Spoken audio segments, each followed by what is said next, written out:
Praise the Lord. Praise the Lord. Today in our side scriptures, we studied on Saul slayed the priest at Nob. As our usual practice in this church, if you have any question to ask based on what we study from our side scriptures, can you signify by raising up your hand so that we give you the privilege of asking the question? Any question? 1, 2, another one, 3. Okay. Let's come to the mic, please. So, Sister Mary, Bayakuva, and then Baba.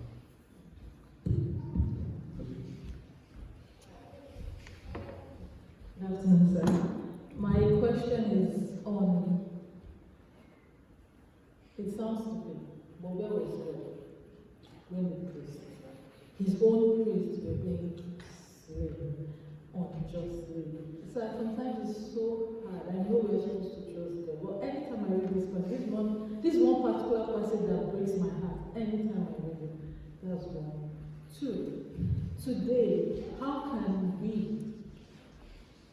quote and unquote, protect ourselves, identify and protect ourselves from the doings of this world in our day-to-day life, so that we will not be victims, because it appears that sometimes we have to take ourselves out of harm's way.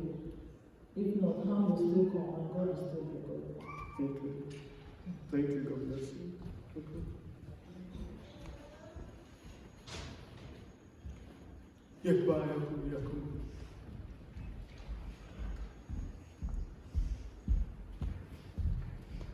Praise the Lord. Yeah, my question is from that same section of today's lesson, but different question. In our preview yesterday, we also considered this lesson, and just as it is in our outline, there's an emphasis there, touch not my anointing. So right now in our contemporary times, that scripture is being quoted lots of times, but sometimes when it's being quoted, I don't particularly agree with the rationale for it being quoted. Like we've talked about, we've got leaders in church, we've got leaders, both political leaders in our society, even in our workplace.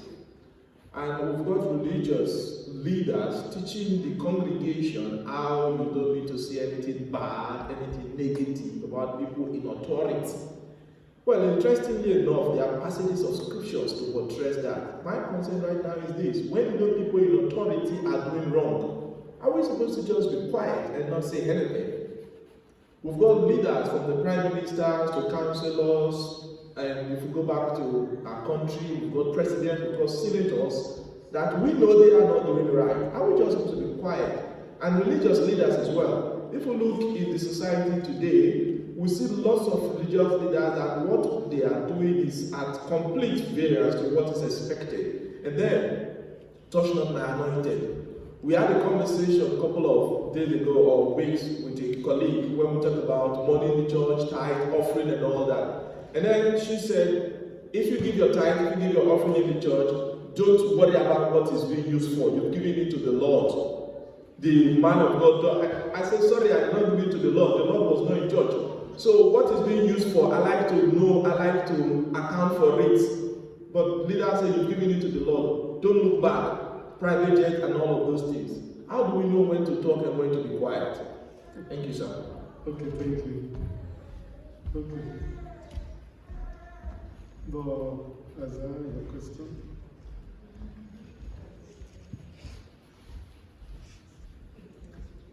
Praise the Lord. Praise the Lord. My question is a straightforward question. But when I was looking at the study, I look at, let's open the book of 1 Samuel chapter 21. I decided to read that because of a short of time in my discussion. We look at how this man, David, verse 1. Then King David to know to Ahimelech the priest, and Ahimelech was afraid at the meeting of David, and said to him, why art thou alone, and no man with thee? And David said unto him, Ahimelech the priest, the king hath commanded me in business, and hath said unto me, let no man know anything of the this place where I sent him, and what I have commanded him, and I have appointed my servant to such and such place. Now, therefore, what is under thy hand? And the story goes wrong. You see, and this man was a priest. He's supposed to know, he's supposed to have spiritual discernment. So now, this man that come to me, David that was come to me, is lying, is a deception. But this man never, compared to other, though they are prophets, like Elijah, like Prophet Elijah, that told them, oh, when the man was disguising, he said, come, I know you. Say, you wife of Jeroboam. But this man could not even, what happened to him, why not? And writing, what we today, when people come to us, as a pastor, as a leader, and they come and put stories together, at the end of the day, in the process, they take advantage of us because we don't know what we do. That's thank you. Okay, thank you, and God bless you. So the questions of our brethren are very important. I know that's why we always ask questions. We always give room for people to ask questions after the time of searching the scriptures, so that we can clarify things that may look unclarify in the heart of the people. Do you all understand? So, and one thing also you need to understand is that we have most of the epistles written in the New Testament as a result of questions that were asked by the church at that point in time. If you take most of the pastoral epistles, Paul wrote those epistles to clarify issues that were raised by the brethren. So, and that's the pattern we follow in this church. And we always give people the opportunity of asking questions, more especially if we take a study like this. And like our sister asked the first question, where was God when all the priests were slaughtered and killed? Well, my sister, God is still in heaven. Do you understand? That's the shortest answer to your question. Where was God? God is in heaven. Now, we need to understand as Christians that when evil happens to believers, we think that evil has prevailed. No, not at all. God, in His infinite mercy, do allow things to happen to achieve His purpose. Like we are told in the New Testament, all things do what? Worketh for what? For good. For those of us that follow. Let me show you. Romans chapter 8.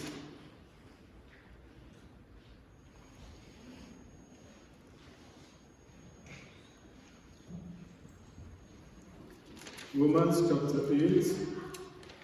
You need to understand that as believers. That's why when things happen, we should not just think that, oh, evil has prevailed. No, not at all. Evil will never prevail. In Romans chapter 8, verse 28, it says here, and we know that all things work together for good, not for evil, but for good, for them that love God, to them who are called according to His purpose. That's it. What happened to these priests, at Nob? It's not just the priests only, but even innocent children were murdered. Sucklings. Not only that, even animals. And you begin to ask yourself, what are those animals, sheep, oxen, what did they have to do in this matter? But that shows you the level of depravity that Saul has gone into as a result of his backsliding. Do you understand? That's why we need to turn the question around and say, what led that man Saul into that state? Here was a man at the time when he was anointed as king over Israel. They wanted to shed blood the first day of his reign. But he said, no, there's no need to shed blood. Can having shed blood when have been made kings. Let's righteousness prevail. In fact, we are told that when he was anointed, God gave him another heart. He even prophesied that people were saying, is Saul also among the prophets? Do you understand? But he lost it. And that's why we need to be careful. A little sin can lead to a great destruction. That was what happened to Saul here. Saul never committed adultery, like I told us previously. He never committed adultery. Saul, the only thing that took Saul away, that made him lose favor with God, was just because of impartial obedience. God said, destroy the Amalekites. Saul said, okay, God, I will destroy the Amalekites, but I will keep some things to myself. Not even to himself only, but for the people. And that was it. And that's how he lost it. And that led him to great destruction in the life of this man. Now, if you look at the priest in 1 Samuel chapter 22, we are told there in verse 19, and now the city of the priests smote him with the edge of the sword, both men and women and sucklings. And they were all, how many of them? We are told in the previous chapter, previous verse, 85 of them were slain. Why did this happen? Why did God allow it? God is not ignorant of this. Do you understand? Okay? It's possible for God to say, okay, don't kill the priest, let me just set fire and it destroy them. Is that not so? But God allows it for a purpose, and we don't know why God allowed it. But then you need to also understand that this also happened as a fulfillment of prophecy. Do you understand? If you look at the prophecy that was said about Eli, do you remember? 1 Samuel chapter 3. 1 Samuel chapter 3. In verse 12. Now the sons of Eli were sons of Belial, they knew not the Lord. And the priest's custom with the people was that when any man offered sacrifice, the priest's servant came while the flesh was in the seat with a flesh hook of 3 teeth in his hand. Now what happened here, Eli's son, they committed great evil. So as a result of that, judgment came upon them through the revelation that came to Samuel. In 1 Samuel, that's in 1 Samuel chapter 3. 1 Samuel chapter 3. As the child Samuel ministered unto the Lord before Eli, and the word of the Lord was precious in those days, for there was no open vision. Then you see in verse 11, and the Lord said to Samuel, behold, I will do a thing in Israel, and that both the ears of everyone that heareth it shall do what?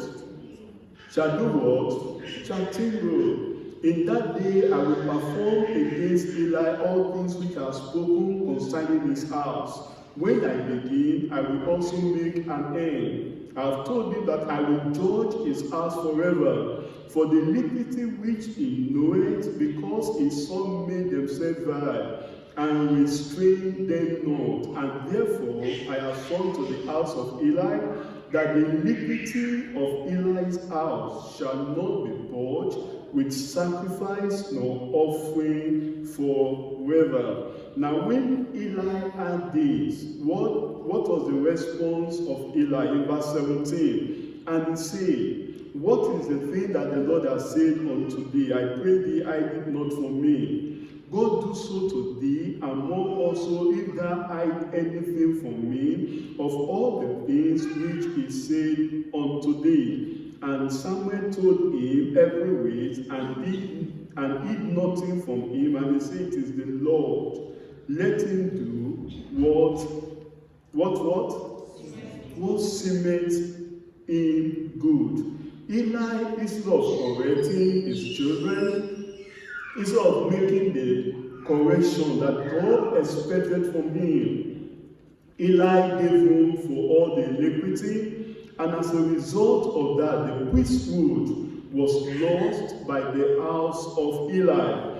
And at this point in time, Saul was the instrument that was used to destroy the whole house of the priesthood. Because that same curse came upon Samuel as well. Do you understand? And that brought an abrupt end to the priesthood ministry in Israel. Because later on you see David now took over the ministry of both a king, also a priest, a prophet. Do you get my point? Though they were still priests, but then they were in limited sizes. The question is, why did God allow it? It doesn't mean that Saul, because of evil, has prevailed. God will always take preeminence in turning every evil into good. The question we also need to ask, why did God allow John the Baptist to be beheaded? Do you understand? By Herod. Because John the Baptist was beheaded. Is it not possible for God to stop it? It's possible. But then, like we learned in our previous Bible study, that doesn't mean that John didn't fulfill his ministry. He fulfilled his ministry, and God said, well, John, this is the only way you can come to heaven. And God, sudden death for a child of God is what? Sudden glory. For all these priests, it's an express way to go and receive their reward. But what happened to Saul at the later time of his life? That's what we should be asking. Did evil prevail? Evil never prevailed. You all know what happened to Saul. He was forsaken. He went to the extent of doing what? Of seeking sorcery from the witch in Endor. And as a result of that, the judgment of God eventually came upon him. He lost his life in the battle. He lost his son. And today, who has prevailed? Is it the priest or Saul? The priests. Because they've gone to their own glory now. But Saul is nowhere found in the presence of the Lord. Do you think you understand? So as Christians, when things happen to us, evil happen. It's not because evil will prevail. No, God will always, like I've read to us in Romans, all things happen to them that love the Lord for good. No evil will happen to a Christian. What you think is evil, God has in his mind to turn it to good for you as a Christian. That's why we go through trials. In John chapter 16, look at what Christ himself has told us. In John chapter 16, when we live here on earth, we have a lot of challenges, we have a lot of trials and tribulation. But then in John chapter 16, verse 33, it says, these things have I spoken unto you, that in me, that's Christ talking now, ye might have peace. In the world, ye shall do what? Have tribulation. You will have tribulation. We have trials in the world. We have troubles in the world. We have afflictions in the world. Even as Christians, people thought that when you become a Christian, it's all roses, everything it does be bacon, you want to eat that. No, we can't have all those things here or now. It's when we get to heaven. Do you understand? In the new heaven and in the new earth is when we don't have to walk before we eat. It's when there will be no sickness, there will be no pain, there will be no trial. But as long as we are in this world, Jesus said that in this world we have tribulation.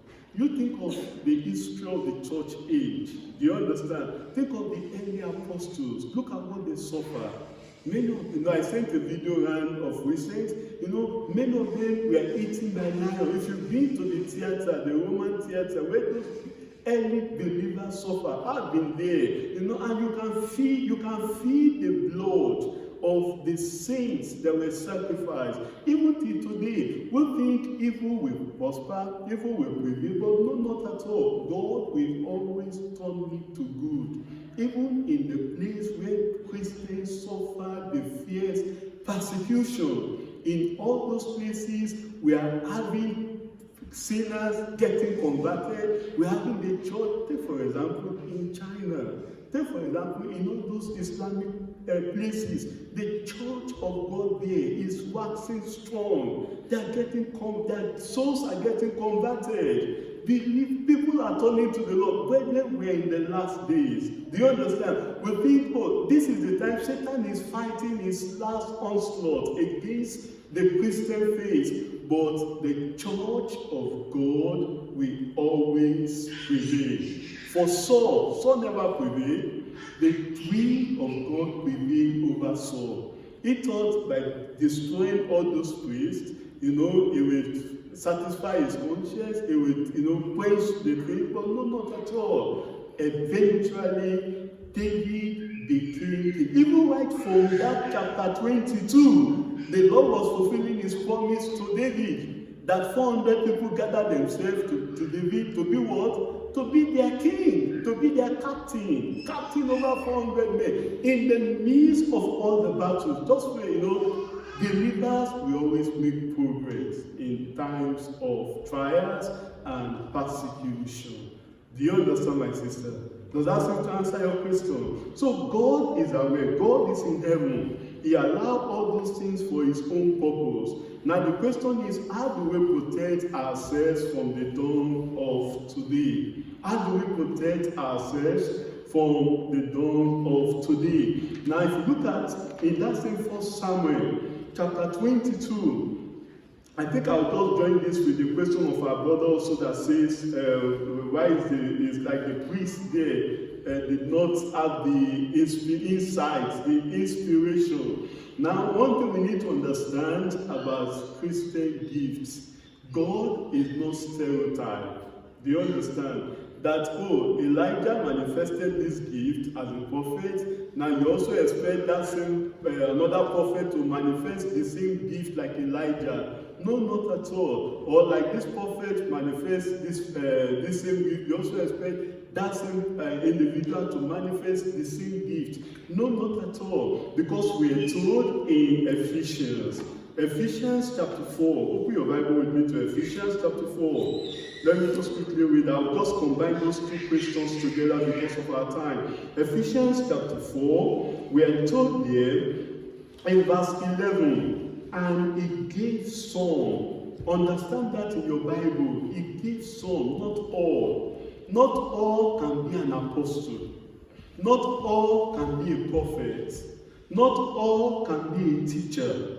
Not all can be, can demonstrate the same gifts all together. No, not at all. Because it says, and he gave some apostles, and some prophets, and some evangelists, and some pastors and teachers for the perfecting of the saints, for the work of the ministry, for the edifying of the body of Christ. So the question is, why didn't the prophet have the insight that, what David was telling him was a lie? Do you understand?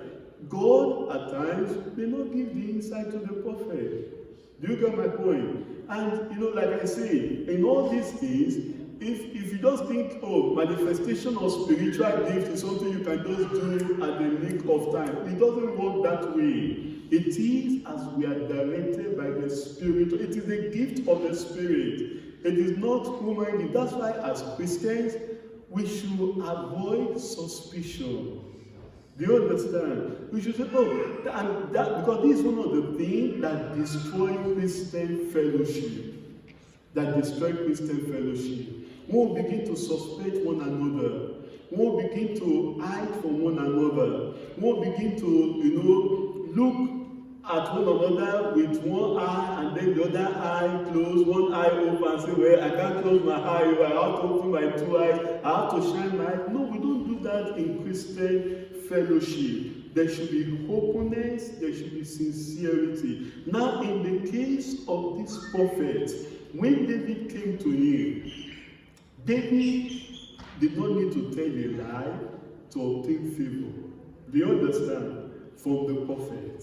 He didn't need to tell a lie. And the prophet, he didn't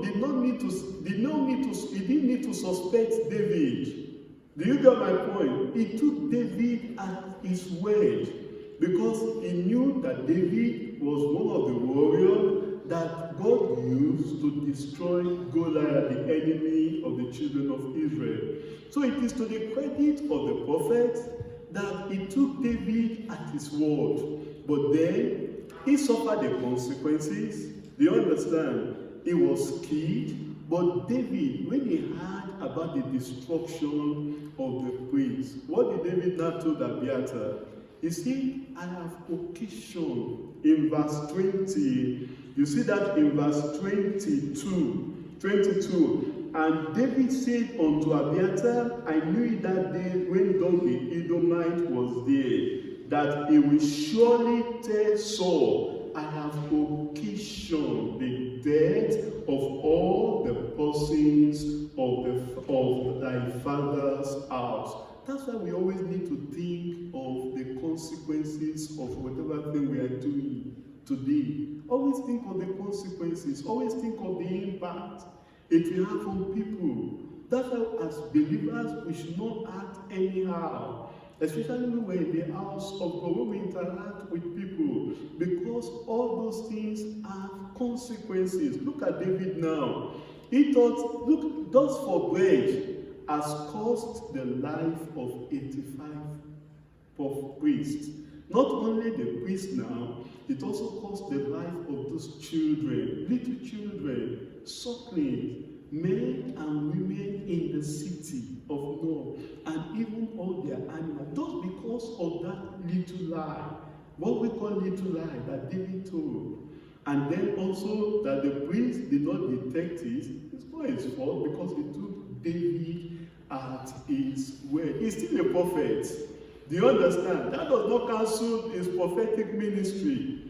Do you get my point? Oh, at this time he failed, but that doesn't mean he's still, one thing we need to understand, the prophetic ministry in the Old Testament is quite different from the higher level of the prophetic ministry the Lord has called us into in the New Testament. So we need to understand that. That does not say, okay, he's no more a prophet, maybe he's a backslider. No, not at all. Not every prophet can see. Do you get my point? And so at this point in time, it was not detected because God still allowed it for his own purpose.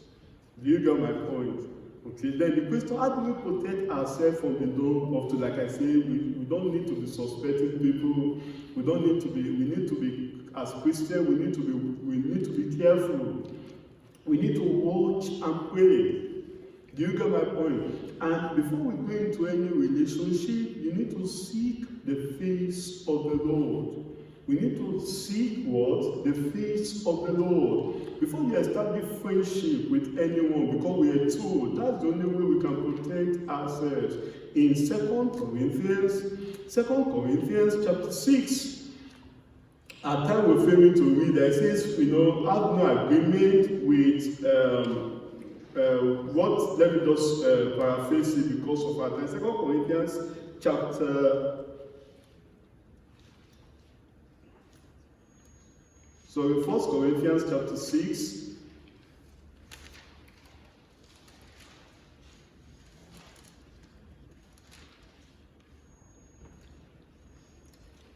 It says there in verse 9, know you know that the unrighteous shall not inherit the kingdom of God. Be not deceived, neither fornicators, nor adulterers, nor idolaters, nor effeminate, nor abusers of themselves with mankind, nor thieves, nor covetous, nor drunkards shall inherit the kingdom of God.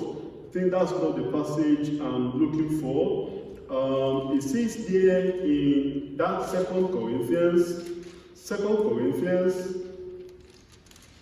if you go with me to chapter 6, verse 40, be not unequally yoked together with unbelievers. That's what I'm looking for. We need to understand, can two work together except they be agreed? Now, if you say you have a friend and he's not agreeing with you in accordance to the scriptures, that's not your friend. Do you understand? And there is a level in which you can open up your life to that individual. Do you get my point? So you need to make sure that whatever friendship or relationship you're establishing is based on the principles of the Word of God. In the case of Saul, that was not the same. An Edomite is not supposed to be close to an Israelite. Do you understand? And look at the effect of that Edomite, of what it has caused to the Israelites. So you need not to make friendship. That's why the Bible says, be not unequally yoked together with unbelievers. We must have no friendship, no fellowship with unrighteousness. We must have no fellowship with unrighteousness. That's the only way we can protect ourselves from the dawn of today. Because there are many deceivers out there. There are many backsliders out there. There are many who are seeking to destroy your Christian faith, your Christian life, and have no fellowship with them. Then our brother asks the question, when we see leaders not doing right, do we just keep quiet and just, say nothing at all, and just, continue to just live our life, and they are doing wickedness and things like that? What should be the attitude of Christian to leadership, both in the church, in the nation? Am I right, my brother? Secularly, both spiritually and secularly. What should be our attitude as Christians? What should be the approach of life we should live? Now, if you are at the Bible study some weeks ago, where Saul was beheaded, I don't know how many of us listened to that Bible study. If you remember that Bible study. Now, Herod was a king. And John the Baptist confronted Herod and said, Herod, is not lawful for thee to do what? To have thy brother's wife. Is that not so? Now what happened to John the Baptist? His life went for it. Now, at the time that happened to John the Baptist, at the time Herod married his brother's wife, was Jesus alive at that time? Was Jesus in that city at that same time? Now, between John the Baptist and Jesus, who knows the Bible more?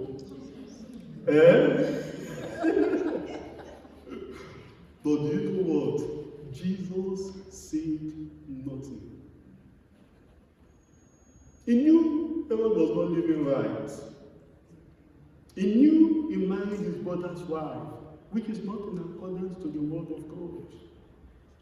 But Jesus said nothing. John the Baptist that said something went for it. The question is, was Jesus afraid of Herod? We need wisdom. That's just it. We need wisdom as Christians. We need to stay where the Bible stays. We need to understand, what does the Bible command us? What does the Bible say about leadership? What is our responsibility towards leadership? In Romans chapter 13, let me just show you some of them. Romans chapter 13, verse 1. Let every soul be subject unto what? Higher powers. For there is no power but of God, the powers that are ordained of God. For rulers are not terror to good works, but to the evil, in verse 3. Will thou not be afraid of the will thou then not be afraid of the power? Do that which is good, and thou shalt have the praise of what? Of the same, of the same, of the same.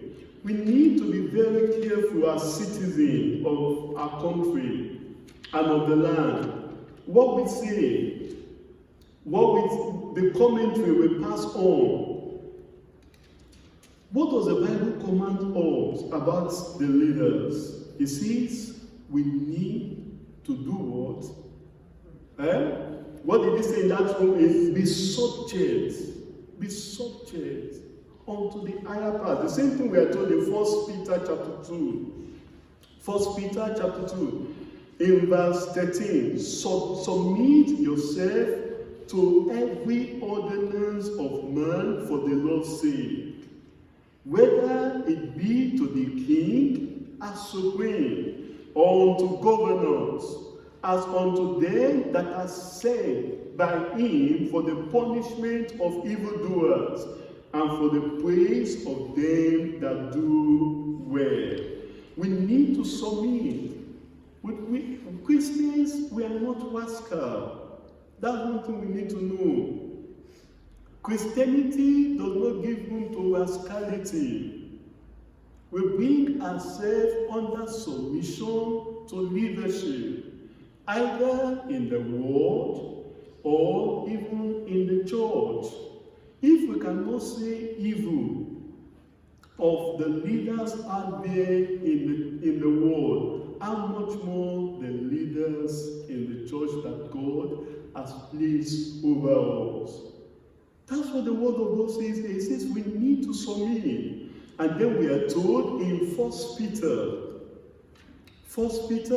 chapter 2, our responsibilities, what we need to do for leaders, for those that are placed over us. In chapter 2 of 1 Timothy verse 1, chapter 2 of 1 Timothy verse 1, I exhort therefore that first of all supplications, prayers, intercessions, and giving of thanks be made for what? For whom? For all men. And then in verse 2, it now specifies for kings and for all that are in authority, that we may lead a quiet and peaceful life in all godliness and honesty. For because this is good and acceptable in the sight of God our Savior.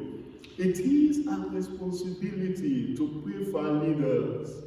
It is our responsibility. We are to be submissive to the leadership. We are to be submissive to their laws if it is in accordance to the will of God.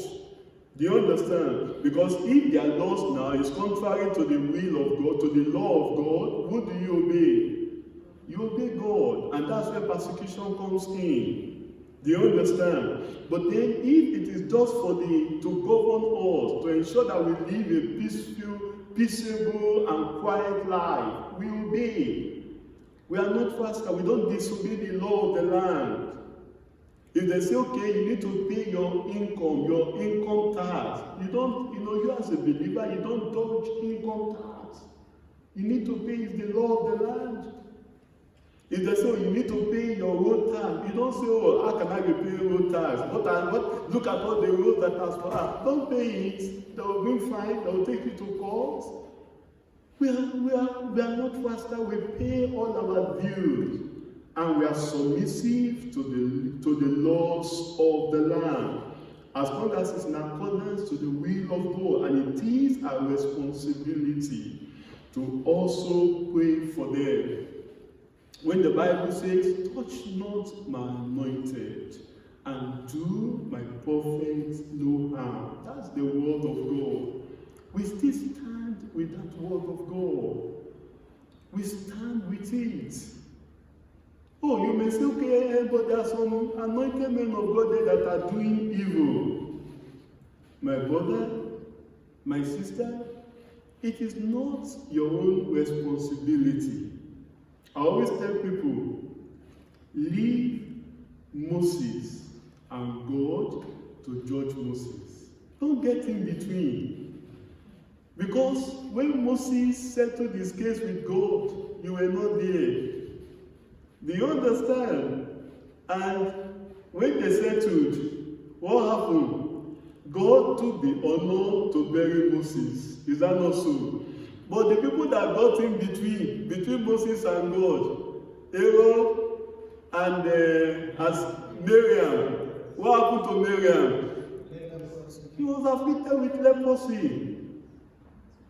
And the other ones that say, oh, Dathan and Abiram, what happened to them? The earth swallowed them, and they are today in hell. So we should be very careful when it comes to, put the natural leader. I've just shown you the example of Herod now, and when Christ was there, and also the spiritual leaders God has placed over us. We need to pray for them. We need to be submissive. I'm talking of the leaders that God has placed over you. You might say, oh, but I can see some flaws in them. That shows you that that leader is not Christ. That's why the Bible says, looking unto who now? Jesus, the author and the finisher of our faith. We are to respect our leaders because we are told in Hebrews chapter 13, verse 11, verse 7 and 17. Remember them which have the rule over you, who have spoken unto you the word of God. As long as that leader is speaking to you, he's not coming to give you the ideologies of men. He's coming to speak to you the word of God. Remember them. Be submissive to them. Whose faith follow.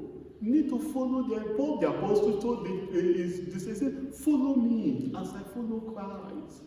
We need to follow the example.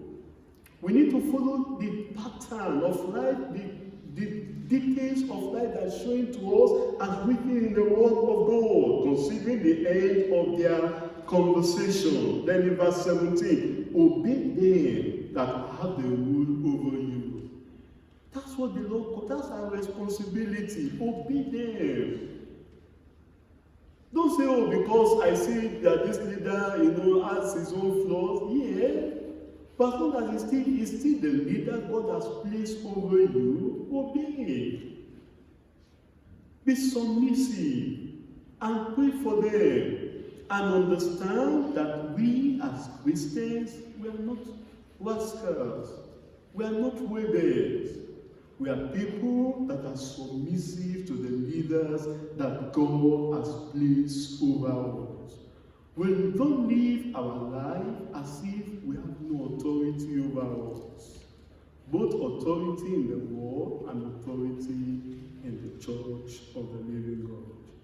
All the other leaders you know out there, that as long as you don't have a direct connection with them, leave them. The best you can do is to pray for them. Concentrate on the leaders God has placed over you. And you want to examine that leader. Is that leader still teaching you the word of God? As long as he's still teaching you the word of God, then be submissive. Be obedient. And follow the path of righteousness that the leader is showing you. And I pray the Lord will give us understanding in Jesus' name. There are many leaders out there, but we don't follow all the leaders out there. Do you understand? Do you all understand? Paul the apostle said, even if you have 1,000 fathers out there, I am still your own father. Is that not what he told his own disciples? That's it. So we don't matter ourselves with people out there. Leave them and let God be their own judge. The best you can do, they don't have control over you. You are not in their ministry. You are not in their church. But the ministry where you are, the church where you are, the Lord expects that we should be submissive and obedient to the leaders that God has placed over us. Starting with our general superintendent, regional overseer, and also our own local pastor here. We are submissive, and all other leaders that that are placed over you, we should be submissive and show respect to the leaders that God has placed over us. Not that we begin to say, if we can comment, we can pass commentary of the leaders in the secular world. How can't we pass commentary in the leaders also in the church? The church is not a worldly institution. Even in the world, we don't do that. Do you understand? Like I'll show you from the word of God now. We don't do that. We pray for them. We respect them. We show honor to them. And then in the church, we are obedient to the leaders that the Lord has placed over us. My brother, does that seem to answer your question? Thank you. God bless you. Our time is really gone. Let us rise up and commit all these things we've learned today to the hands of God. Whatever you are passing through now, know that all things work together for good for them that love the Lord. Let us trust the Lord. Let's believe the Lord. Let's commit ourselves to the hands of the Lord. Trials may be there, afflictions may be there, troubles may be there. Don't give up, my brother. Don't give up, my sister.